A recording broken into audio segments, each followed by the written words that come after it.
여러분, 저 지난달 10일 말이죠.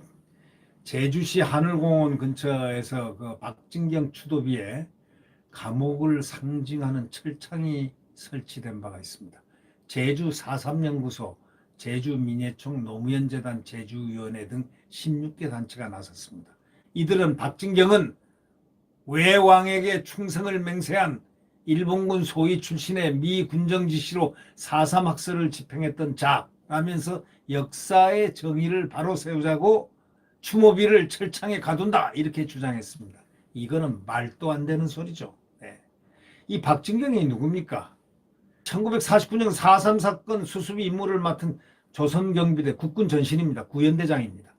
왜냐하면 거기에 소위 빨치산들이 한라산에서 내려와서 온갖 폭동을 냈을 때, 폭동을 일으켰을 때, 여기를 폭동을 일으켰을 때 진압하는 거는 누굽니까?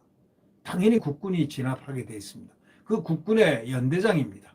그분을 이런 식으로 시대가 바뀌었다고 이렇게까지 가혹하게 역사의 어떤 판단이 이렇게 잘못된 판단으로만 돌아가서 되겠습니까? 사건 발생 한 달 만인 1948년 5월 6일 부임한 그는, 박진경 씨는 6월 18일 새벽 남로당 지령을 받은 하사관 총에 의해서 목숨을 잃은 바가 있습니다. 그 얼마나 억울한 분입니까? 정말 나라를 위해서 나라의 명을 받고 가서 공비를 토벌하는 연대장으로서 일하다가 그 남로당 지령을 받은, 소위 빨갱이 지령을 받은 하사관 총에 의해서 목숨을 잃은 바가 있는 정말 훌륭한 지휘관이었다라는 것을 우리는 한번 생각해 볼 필요가 있다, 이런 얘기입니다. 대한민국 정부 수립을 반대한 소위 남로당 무장세력, 다시 말하자면 빨치산이죠. 예. 빨치산, 빨갱이들이죠. 예. 이 빨갱이들이 이 준동한 이 남로당 무장세력입니다. 이 사람들과 싸우다가 암살당한 지휘관이 학살 주동자로 몰렸다는 것, 이거는 웃기는 상황 아닙니까? 이거 여기는 역사를 정말 제대로 역사화시켜서 역사로서 만들어져야 할, 판단해야 될 그러한 부분이 제주 4.3 사건입니다.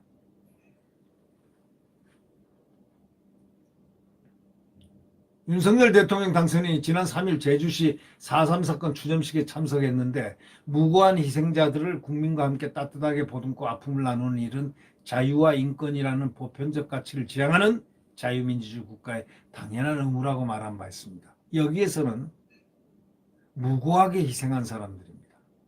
예. 거기는 이 연대장도 들어갑니다. 왜? 국가의 소명을 받고 명령을 받고 이 폭동을 일으킨 빨갱이들을 진압하러 간 소위 공비토벌의 연대장이 바로 그분인데, 그 남로당 뿌락치 하사관에 의해서 결국 암살을 당한 그 아픔을 갖고 있는 것, 그분이 무엇을 잘못했길래 이 좌파들은 거기 철창 비석 추념비에다가 그냥 철창을 메고 웬 난리듯 쇼를 하고 있는지 정말 모르겠습니다. 이 나라 지금 이 모든 것을 치유하고 깨끗하게 정리하고 역사를 역사답게 역사로 풀이하는 그러한 작업을 할 수 있는 토양을 이제 윤석열 대통령이 두 어깨에 짊어지고 있다 해도 과언이 아닙니다. 4.3 사건은 잘 아시다시피 1948년 4월 3일 시작된 남로당 무장폭동, 한라산에 숨어서 있다가 죽창이고 뭐고 가지고 우락 내려와서 방화하고 낮에는 숨어 들어가고 밤에는 와서 그냥 공비들이 내려와서 관료들, 공무원들, 뭐 군인들, 경찰들을 막 죽창으로 찔러 확삭살하고, 이렇게 엄청난 무장폭동을 일으킨 바로 그런 사건이 4.3 사건 아닙니까? 이 4.3 사건을 진압하는 과정에서 수많은 민간인 희생자를 낸 한국 현대사의 비극이 바로 그것입니다. 무장폭동을 진압하는 그런 과정에서 수많은 민간인 희생자가 나온 겁니다. 네. 노무현 정부 때 나온 제주 제3 4.3 사건 진상조사 보고서, 그거는 이렇게 얘기합니다. 4.3 사건 희생자를 2만 5천에서 3만으로 추산하고 있습니다. 또 1980년 연자제가 폐지될 때까지 공직 임용이라든가 기업 취직 등에서 불이익을 받았다는 사람들이 꽤 있다는 겁니다. 많다는 겁니다. 윤 당선인이 보수정당 출신 대통령이나 당선인으로서는 처음으로 또 4.3 추념식에 참석해서 무고한 전혀 관련이 없는 무고한 희생자에 대한 국가의 책임을 강조하고 명예의 회복을 약속한 것은 늦었지만 당연히 해야 할 일을 했다는 평가를 받고 있습니다. 그러나 윤 당선인의 추념사에서 빠뜨린 이름이 있다 이런 얘기인 게죠. 빠뜨린 게 있다 이러죠. 남노당 무장 세력과 맞서 가지고 정말 국가의 소명을 받고 군인과 경찰 공무원들이 또 우익 인사들이 또 가족들이 얼마나 많이 희생이 됐습니까? 그 희생 바로 요즘은 4.3 희생자라고 하면은 군경진압부대가 마치 가해자가 돼 있는데 이 군경진압부대는 가해자가 아닙니다. 4.3 폭동의 주동자는 빨갱입니다. 공비입니다. 공비. 한라산에 들어가 있던 남노당 빨갱이 뿌락치들입니다. 반란군이죠. 이 남노당 무장세력의 실상은 상대적으로 간과하는 그런 경향들이 있습니다. 지금 4.3 보고서에 따르면 4.3위원회에 신고된 희생자 1만 4,028명 중 남노당 무장대에 의한 희생자가 12.6%인 1,764명입니다. 특히 남노당 무장폭동을 일으킨 초기부터 그해 10월 19일 여수 14연대 반란으로 군의 초토화 작전이 본격화되기 직전까지 남노당 무장대의 폭력은 상당히 심각했다는 이 사실을 여러분들은 다 알고 계실 겁니다. 역사는 바르게 표현돼야 되고 바르게 기술돼야 되고 사실에 입각해야 된다. 바로 이것이 역사입니다. 남노당 폭동 첫날인 1948년 4월 3일 희생자는 경찰 4명, 민간인 8명 등 12명이 맨 먼저 희생됐습니다. 북제주군 애월면 구안마을 유지였던 문영백의 딸 10살 정자, 14살 숙자는 죽창과 칼로 참혹하게 살해당했습니다. 누구에 의해서요? 이 공비들에 의해서. 2살짜리 아들까지 죽창에 찔렸지만 가까스로 아들은 살아남았다고 이렇게 기술하고 있습니다. 화북지서 소속 김장하 순경은 집에서 잠을 자다가 아내와 함께 살해당했습니다.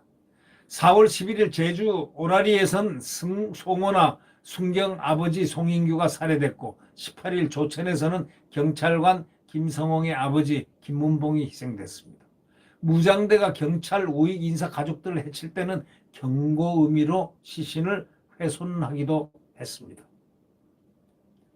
남노당 무장대 폭력이 심각했지만 제주 4.3 사건 진상 규명 및 희생자 명예회복위원회가 2008년 낸 화해와 상생 제주 4.3위원회 백서는 가볍게 다뤘습니다. 이 백서는 제주 4.3 평화기념관 전시 내용을 60쪽에 걸쳐 소개하면서 무장대에 의한 희생은 한쪽으로 다를 만큼 균형을 완전히 잃어버렸습니다. 제주 4.3 평화기념관을 둘러보면 전시 내용에서 군경 토불대에 의한 민간인 학살에 비해 남노당 무장대에 의한 학살은 너무 간략하게 소개되어 있다. 아니 지금 4.3 사건의 주동이 누구냐? 주체가 누구냐? 남노당 공비 빨치산 빨갱이들 아닙니까? 에? 그러니 이것이 제대로 역사가 평가되고 제대로 기술이 되고 해야지. 아니 거기 폭동을 진압하러 가는 군경의 희생자들은 조금 다르고 이만큼하게 다르고 이게 무엇을 하는 것인지 하려면 역사는 제대로 평가를 받아야 됩니다. 박진경 구연대장 이후에 11년대로 바뀌었지만 이 암살을 4.3 사건 성격과 책임을 둘러싸고 가장 치열한 논쟁이 벌어지는 바로 전선 그겁니다. 박대령 암살범들은 재판 과정에서 박대령의 30만 도민에 대한 무자비한 작전 공격에 불만을 갖지 않을 수 없었다. 손선호 하사, 소위 암살범이 그렇게 증언했지만 당시 소대장이던 최명신 전 주 베트남 한국군 사령관은 이렇게 얘기했습니다. 그는 양미를 학살한 게 아니라 죽음에서 구출하려고 했다. 4.3 초기 경찰이 처리를 잘못해서 많은 주민들이 입산을 했다. 경찰이 잘못 처리를 해서 많은 주민들이 산에 다 들어가 버렸다는 거죠. 한라산에. 들어가면은 공비가 되는 겁니다. 박대령은 폭도들의 토벌보다는 입산한 주민들의 하산에 작전의 중심을 두었다. 내려와라 이거죠. 4.3 보고서에 실린 증언입니다. 이게. 주민들을 남노당 무장 세력과 떼어놓는 선무 작업에 주력했다는 주장입니다. 오히려 선무 작업을 한 이 연대장, 박진경 연대장을 이런 식으로 한다는 것, 역사는 이제 다시 쓰여져야 합니다. 잘못된 역사는 바로잡아야 한다는 것이 원래 역사의 본질입니다. 네. 하여튼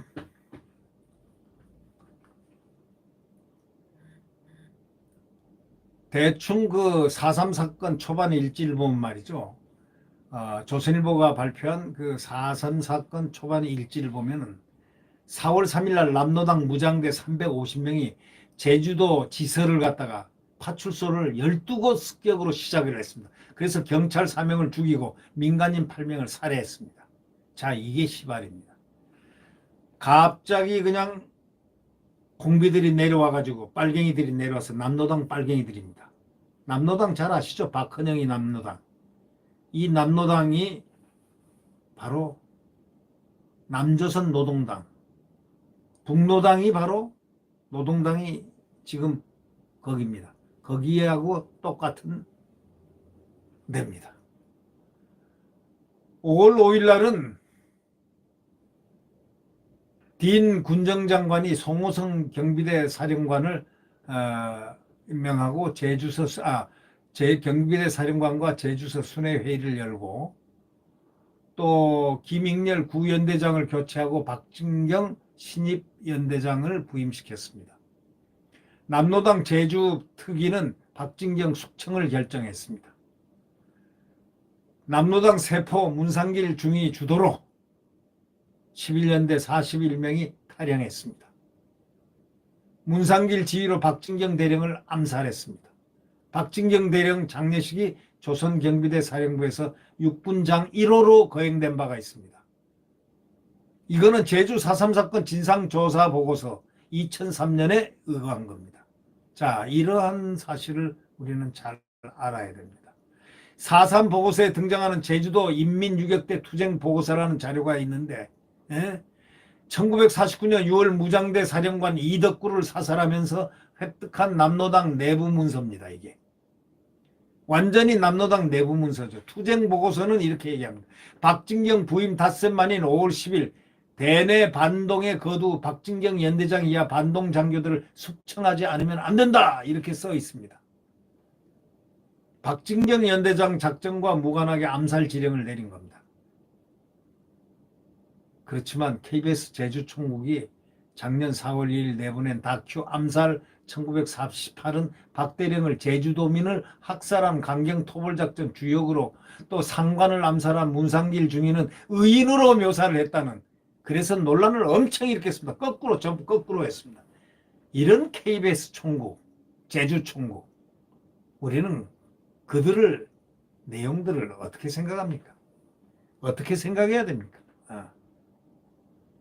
4.3 보고서 주요 필진이 포함된 재민일보 취재반이 쓴 4.3은 말한다의 3권에는 4.3 사건 일지가 실려 있는데 박연대장 재임 기간 일지를 분석했더니 경비대의 무장대 사살은 14명이었고 경찰과의 합동 토벌 작전까지 더해도 25명이었습니다. 4.3 보고서에 참여했다가 사퇴한 나종삼 전 국방군사연구소 전사부장은 박진경 연대장이 학살을 지시했다는 얘기는 완전한 날조다 이렇게 얘기하면서 박 연대장을 학살범으로 모는 배후에는 대한민국 정부 수립을 도운 미 군정에 4.3 사건 책임을 돌리는 남노당 역사관이 숨어있다.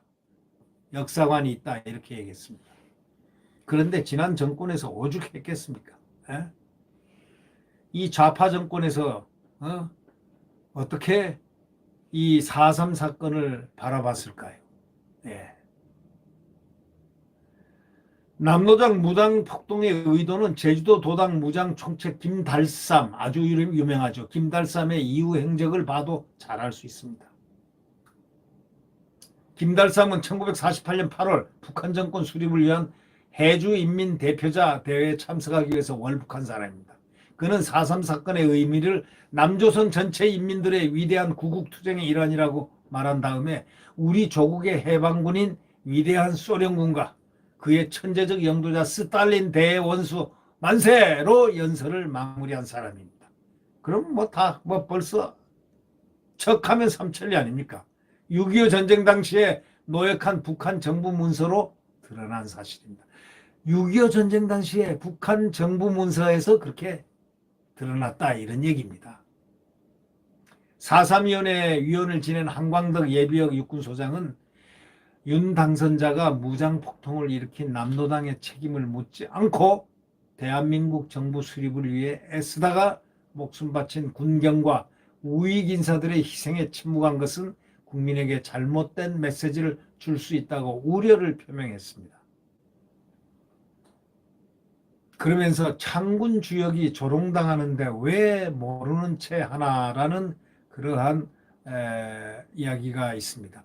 고 박진경 대령 양손자 박철균 국방부 군비통제검증단장, 이분은 이렇게 얘기합니다. 할아버지가 죽어서도 이렇게 모욕다는 걸 보면서 까마득한 군 후배로서 얼굴을 들 수 없습니다. 이렇게 기술하는 그 아픈 마음을 이제 헤아려야 될 시간이 됐습니다. 박철균 국방부 예비역 준장, 소위 군비통제검증단장은 1948년 4.3 사건 당시에 제주주둔 구연대장을 지낸 박진경 대령의 양손자입니다. 박 대령은 연대장 부임 43일 만인 1948년 6월 18일 남로당 지령을 받은 부하들에게 암살당했습니다. 박 대령은 후손을 남기지 못해서 조카인 박 단장 아버지, 그러니까 박익주 예비역 준장이죠. 전 국회의원입니다. 이분이 집안 결정에 따라서 양자로 들어가는 경우입니다. 유럽 출장 중인 그는 6일 전화통화에서 이렇게 얘기했습니다. 윤석열 대통령 당선인의 4.3 추년사에 대해서 과도한 공권력 사용으로 억울하게 목숨을 잃고 고통을 받은 희생자들의 위로가 됐으면 한다라고 했지만 윤 당선인이 군경의 희생에 관해 언급하지 않은 것은 좀 서운하다 이렇게 말했습니다. 아니, 앞으로 기회가 있습니다. 이제 앞으로는 역사를 아마 바로 쓰실 분이 윤석열 대통령이라는 사실을 우리는 잘 알고 있습니다. 역사를 역사에 의거해서 팩트대로 역사를 기술하는 역사 인식을 갖고 있는 분이 윤석열 대통령이라고 저는 생각하기 때문입니다. 네. 구독 버튼과 엄지를 눌러주시면 감사하겠습니다. 우리가 이제 흔히 역사를 얘기할 때 아놀드 토인비 역사 연구를 들 수가 있습니다. 그 역사 연구, The Study of History라는 그런 책의 두 권으로 이렇게 되어 있는데, 제가 학생 때 그 책을 읽어봤는데 거기에 감명 깊은 말이 하나 있습니다. 역사는 전번된다. 그러나 사실적으로 다 드러나게 돼 있다는 사실. 바로 그게 역사 히스토리라는 겁니다. 역사는 절대 왜곡되지 않는다. 순간 왜곡되더라도 어느 순간에서 바로잡혀진다. 이제 대한민국 역사가 바로잡혀야 될 시간이 왔습니다. 광주 문제도 역사로서의 바로 팩트로서 사실대로 구축해야 될 필요성이 있고, 4.3 사건도 그러하며 현대사는 모두가 다 한 번씩 다시 비틀린 역사의 부분들을 바로잡는 그런 역사의 시간들이 있어야 되지 않겠느냐, 저는 그렇게 생각해 봅니다. 왜냐하면 역사는 대한민국을 영원히 받쳐줄 정신적 사료이기 때문입니다. 네, 구독 버튼과 엄지를 눌러주시면 감사하겠습니다. 여러분, 안녕히 계십시오.